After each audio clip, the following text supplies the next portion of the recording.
Boa noite, pessoal. Então, a gente ainda vai dar prosseguimento aqui no assunto de resistores, né? E hoje a gente vai estar falando um pouco aí sobre associação de resistores, tudo bem?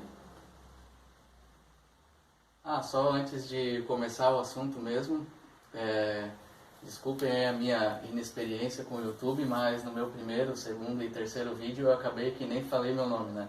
Então eu me chamo Daniel e eu tenho 30 anos. Agora acho que fica melhor, né?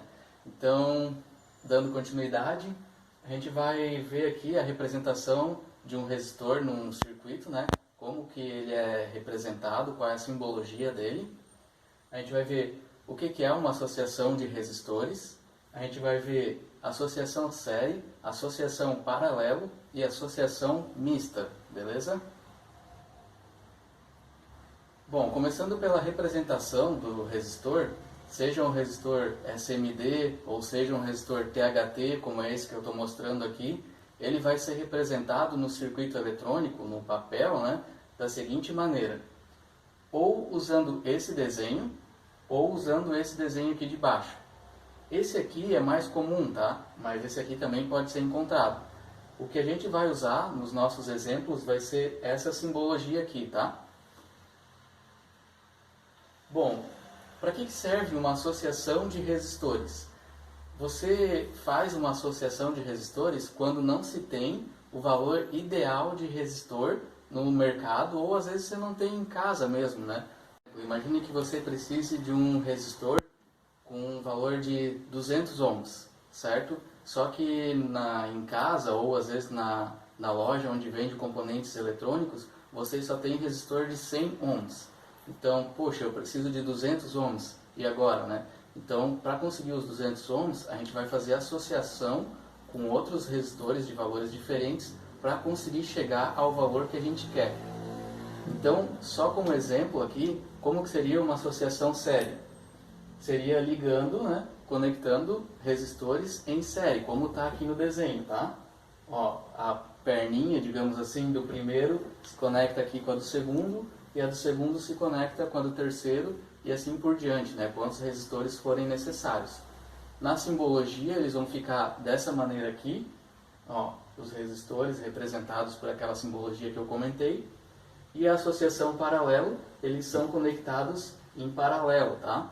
Aqui, ó, no caso, os dois aqui em paralelo, e a representação aqui na simbologia também em paralelo, beleza? Bom, vamos então para a parte de cálculo, né? A gente vai aprender agora como calcular os resistores em série. Então aqui, ó, a gente tem um exemplo com 3 resistores em série, sendo que o primeiro é 10 kΩ, o segundo 1 kΩ e o terceiro 5 kΩ. Quando a gente está falando de associação série, para conseguir a resistência equivalente, a resistência total deles, é bem fácil, tá? A gente apenas soma os valores. Por exemplo, aqui, ó. Qual a resistência total desse circuito aqui de cima, de resistores, né?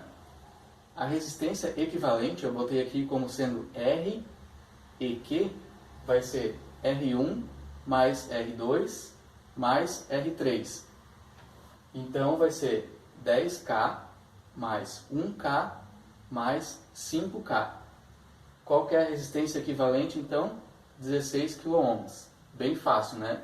Resistores em série, é só somar as resistências. Bom, seguindo aqui mais um exemplo. Agora com 2 resistores, como é que ficaria? 10 kΩ mais 15 kΩ. Quem quiser dar um pause no vídeo aí, fazer a continha rapidinho e depois verificar, já vai poder saber se está certo ou não. Bom, seguindo o mesmo procedimento, né? A resistência equivalente vai ser o quê? R1 mais R2. 10 mais 15, ou seja, 25 kΩ. Bem fácil, né? Resistor série, bem fácil de calcular. Agora a gente vai ver os resistores em paralelo. Notem que esse exemplo que eu vou dar aqui, ele serve somente para quando os resistores têm o mesmo valor. Nesse caso aqui, R1 e R2 estão conectados em paralelo e os dois têm o mesmo valor.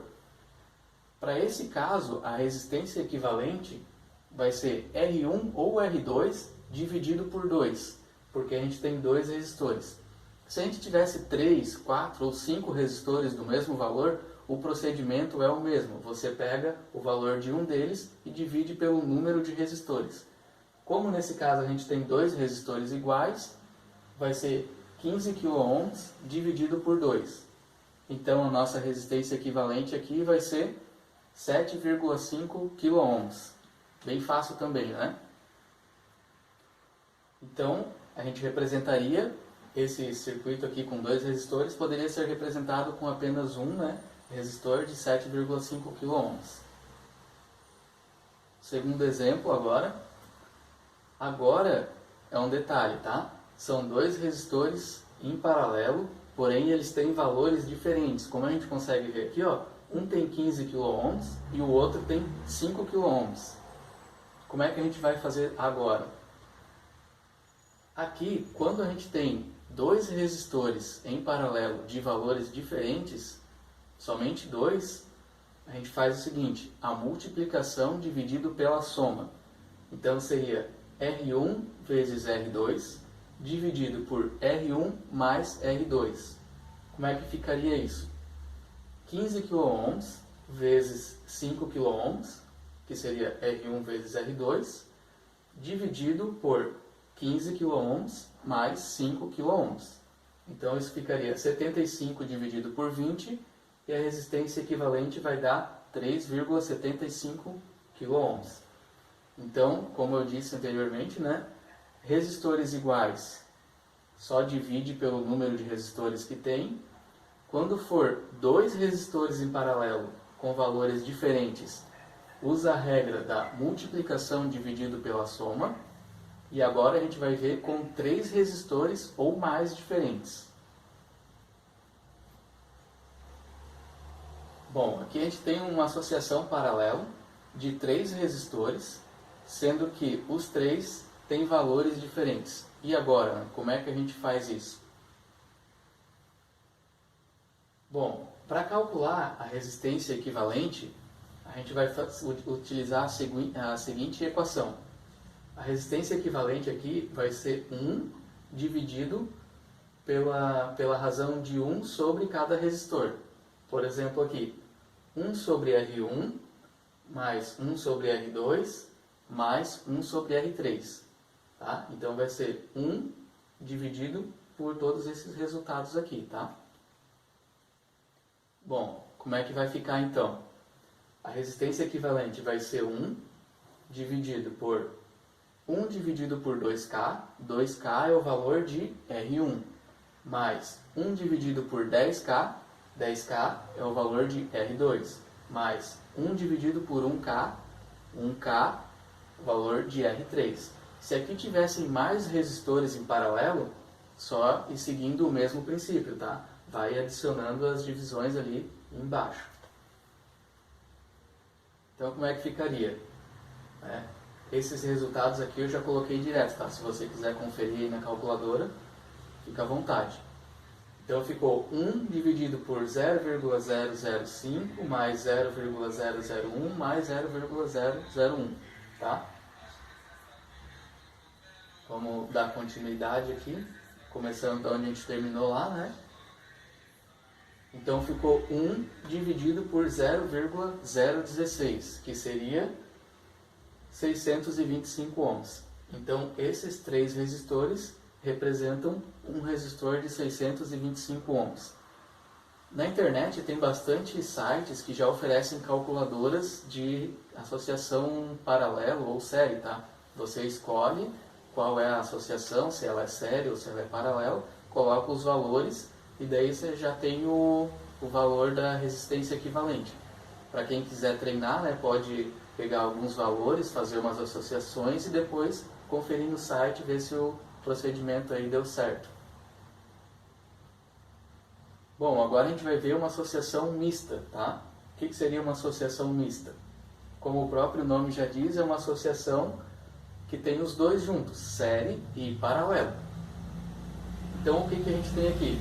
O resistor R1 está em série com esses três resistores aqui, R2, R3 e R4, e esses três eles estão em paralelo, né? E esses três em paralelo estão em série com o resistor R5. Tá, como é que a gente vai resolver esse negócio agora? Bom, a gente tem os valores dos resistores aqui, o R1 é 10 ohms, o R2, o R3 e o R4 têm valores iguais e são 30 ohms, e o R5 é 100 ohms. Primeiro a gente vai começar fazendo a associação paralela, tá? Resolvendo a associação em paralelo, essa aqui é bem simples, tá? Porque são três resistores iguais em paralelo. Então, como a gente tinha comentado anteriormente, é só dividir por 3. Então, eu peguei aqui 30 ohms, dividi por 3 e deu 10 ohms. Simples, né? E agora a gente vai redesenhar o circuito. Ficou da seguinte maneira: R1 com o mesmo valor, 10 ohms, a resistência equivalente 1, que no caso é a resistência equivalente que a gente encontrou desses três resistores em paralelo, e o R5 de 100 ohms. Agora ficou fácil de resolver, né? Resolvendo a série aqui, né? A associação série, a resistência equivalente 2 vai ser R1 mais a resistência equivalente 1, que a gente encontrou aqui em cima, mais o R5, que vai dar 120 ohms. Então, essa associação toda de resistores, ela representa um resistor de 120 ohms. Beleza? Espero que todos tenham entendido. E no próximo vídeo eu vou estar explicando um pouco sobre cálculo da potência de um resistor, queda de tensão de um resistor e corrente em um resistor. Até agora eu não expliquei ainda para que serve um resistor, porque eu acredito que para explicar para que serve um resistor, primeiro a gente precisa aprender alguns conceitos para estar aplicando a funcionalidade dele, né? E se alguém tiver dúvida, né, ou comentário aí, alguma sugestão, só deixar nos comentários aí no vídeo, beleza, pessoal? Obrigado por todos aí, tenham todos uma boa noite, um bom dia, uma boa tarde. Valeu!